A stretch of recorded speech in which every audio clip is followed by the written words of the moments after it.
जरा रात के आसमान की तरफ देखिए, हमें वहाँ कुछ छोटे छोटे चमकते बिंदु दिखाई देते हैं। लेकिन क्या आप जानते हैं, इसी विशाल अंतरिक्ष में हमारा पूरा सौरमंडल मौजूद है और इसमें 8 अलग अलग ग्रह है। हर ग्रह की अपनी एक अनोखी दुनिया है। तो चलिए सूर्य से शुरू करते हुए सफर करते हैं सौरमंडल के आखिरी ग्रह तक।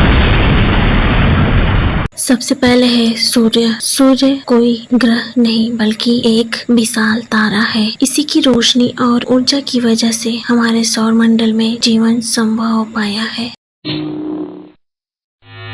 सूर्य के सबसे करीब है बुध। यह सौरमंडल का सबसे छोटा ग्रह है और सूर्य की परिक्रमा सबसे कम समय में पूरी करता है।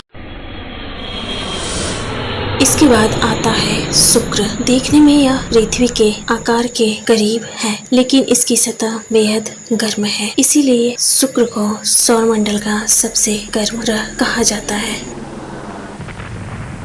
और अब हमारी अपनी पृथ्वी, यह अभी तक ज्ञात एकमात्र ऐसा ग्रह है जहाँ जीवन मौजूद है। यहाँ पानी, वायुमंडल और जीवन के लिए अनुकूल परिस्थितियाँ मिलती हैं। पृथ्वी के बाद आता है मंगल, जिसे लाल ग्रह कहा जाता है। इसकी सतह पर मौजूद लौह युक्त पदार्थ इसे लाल रंग देता है। वैज्ञानिक आज भी मंगल का अध्ययन कर रहे हैं ताकि इसके पुराने वातावरण और संभावित जीवन के संकेतों को समझा जा सके। अब बारी है सौरमंडल के सबसे बड़े ग्रह बृहस्पति की। यह इतना विशाल है कि इसके अंदर कई पृथ्वियां समा सकती हैं। इसके चारों ओर कई चंद्रमा भी घूमते हैं।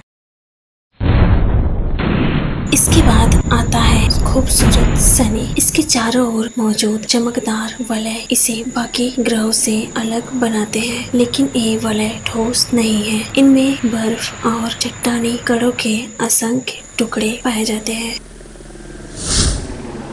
अब पहुंचते हैं वरुण तक। यह अपनी दूरी पर बहुत ज्यादा झुका हुआ है, इसीलिए इनका घूर्णन बाकी ग्रहों से काफी अलग है।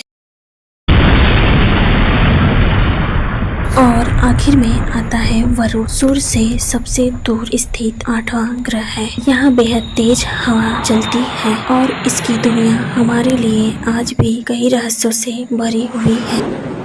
तो ये था हमारे सौरमंडल का अद्भुत सफर, सूर्य के सबसे करीब बुध से लेकर दूर स्थित वरुण तक। लेकिन अंतरिक्ष की कहानी यही खत्म नहीं होती। हमारी पृथ्वी जिस आकाशगंगा में है, उसमें ऐसे अनगिनत तारे और ग्रह मौजूद हैं